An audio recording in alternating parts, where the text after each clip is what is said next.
আসসালামু আলাইকুম, welcome back to Shila's suggestion. আজকে আবার হাজির হয়েছি নতুন একটা ভিডিও নিয়ে।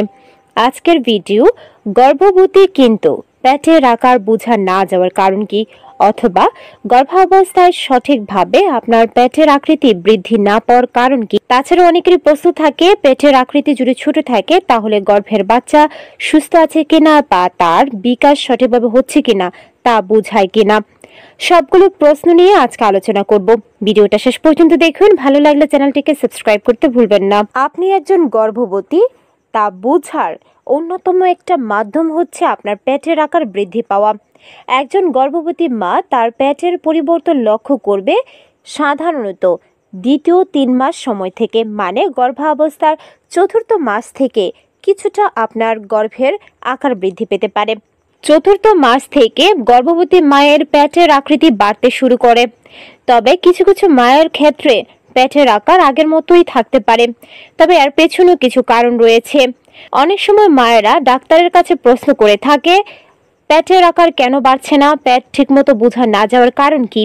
গর্ভাবস্থায় পেটের আকৃতি বৃদ্ধি না পাওয়ার প্রথম কারণ হচ্ছে আপনি যদি প্রথমবারের মতো গর্ভবতী হয়ে থাকেন। কোনো নারী যদি প্রথমবারের মতো গর্ভবতী হয়ে থাকে তাহলে তার পেটের আকার ছোট দেখাবে, কারণ পেটের পেশিগুলি আগে প্রসারিত হয়নি, এখন প্রসারিত হবে।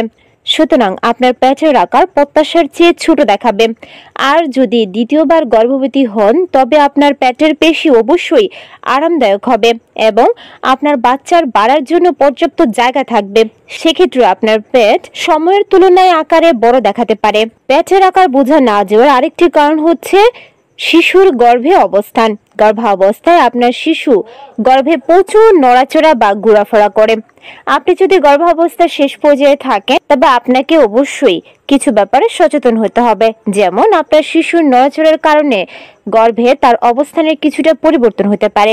যদি বাচ্চা আড়াআড়ি অবস্থানে থাকে সেক্ষেত্রে আপনার পেটের আকৃতিটা কিছুটা ফুটবলের মতো লাগতে পারে। তাছাড়া গর্ভাবস্থার শেষের দিকে বাচ্চার মাথা নিচের দিকে থাকা উচিত। যদি বাচ্চার মাথা নিচের দিকে থাকে বাচ্চা অনেক বেশি নড়াচড়া করতে পারে, তখন আপনার গর্ভের আকার বা পেটের আকৃতিটা কিছুটা লম্বাটে মনে হয়। আর লম্বাটে মনে হলেই বোঝা যায় যে আপনার পেট একেবারেই বাড়েনি বা আপনি গর্ভবতী আছেন কিনা তাও বোঝা যায় না। মায়ের উচ্চতা। গর্ভবতী মা যদি লম্বা হন তাহলে তাদের কোমর থেকে পাঁজরের নিচ পর্যন্ত অংশটা একটু লম্বা বা দীর্ঘ হয়, তাই তাদের জরায়ুর উপরের দিকে বাড়ার জন্য অনেকটা জায়গা পায়।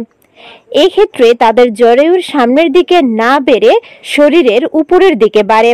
এজন্য লম্বা গর্ভবতী মেয়েদের পেটের আকার তেমন বেশি বোঝাই যায় না। অন্যদিকে গর্ভবতী মা যদি বেটে হয় তাহলে জরায়ুর উপর বেশি জায়গা পাবে না। অন্যদিকে গর্ভবতী মা যদি বেটে হয়ে থাকে তাহলে জরায়ুর উপর বেশি জায়গা পাবে না, তাই সামনের দিকে পেটের আকার বাড়তে থাকবে এবং তার ফলে পেটের আকৃতি অনেক বড় দেখাবে। পেটের ভিতরে জায়গার অভাব হলে গর্ভবতী মায়ের জরায়ু যখন বড় হতে থাকে তখন অন্যান্য নির্দিষ্ট অঙ্গ যেমন প্লাসেন্টা এবং অন্ত্রগুলি জরায়ুর চাপে অন্যদিকে সরে যায়। যদি এগুলো জরায়ুর পাশে থাকে তাহলে পেটের আকার পাশটাতে বেশি বড় দেখাবে আর সামনের দিকে তেমন একটা বড় দেখাবে না। আর যদি প্লাসেন্টা এবং অন্ত্রগুলি জরায়ুর সামনে বা পেছনে থাকে তাহলে পেটের আকৃতি অনেক বড় বা গোলাকার দেখাবে। এখন জানবো পেটের আকার বড় না হলে কি গর্ভের বাচ্চার আকার ছোট হয়। আসলে গর্ভাবস্থায় আপনার পেটের আকারটি কত বড় বা ছোট তা বিবেচ্য বিষয় নয়, তবে কিছু কিছু ক্ষেত্রে মায়ের পেটের আকার যদি দেখতে ছোট মনে হয় সেক্ষেত্রে বাচ্চা ঠিকমতো বেড়ে না ওঠার কারণ হয়ে ওঠে। সেক্ষেত্রে ডাক্তার আল্ট্রাসাউন্ডের মাধ্যমে বাচ্চার ওজন, উচ্চতা এবং পেটের ভিতরে অবস্থান, বাচ্চার আকারের পরিমাপ করে পর্যবেক্ষণের মাধ্যমে সিদ্ধান্ত গ্রহণ করেন। তবে মায়ের পেটের আকার ছোট বা বড় হওয়া মানেই তা কোনো সমস্যার লক্ষণ এমনটা মনে করা উচিত নয়। তবে অনেকের ক্ষেত্রে পেটের আকৃতি ছোট বা বড় হওয়ার কারণটা জেনেটিক হতে পারে, মানে বংশগতভাবে অনেকের শারীরিক গঠন এমন হয় যার ফলে পেটের আকৃতি তেমন বৃদ্ধি পায় না। অনেক গর্ভবতীর পেটের আকৃতি ছোট হলে তাদের মাথায় প্রশ্ন আসে, কি খেলে বাচ্চার ওজন বাড়বে। বাচ্চার ওজন বাড়ানোর জন্য আলাদা কিছু খাওয়ার প্রয়োজনই নেই। সুস্থ গর্ভধারণের জন্য যে সকল পুষ্টিকর খাবারের পরামর্শ দেওয়া হয় সেগুলো খাওয়া এবং স্বাস্থ্যকর জীবনযাপন করাটাই আসল কথা। অনেকের পেটের আকৃতি বৃদ্ধি না পেলেও গর্ভের বাচ্চার ওজন কিন্তু ঠিকই বৃদ্ধি পায়। সেক্ষেত্রে ডাক্তারের পরামর্শ মেনে চলা উচিত। আশা করছি ভিডিওটা দেখে একটু হলেও উপকৃত হয়েছেন। ভালো লাগলে চ্যানেলটিকে সাবস্ক্রাইব করে পাশে থাকার চেষ্টা করবেন। আল্লাহ হাফেজ।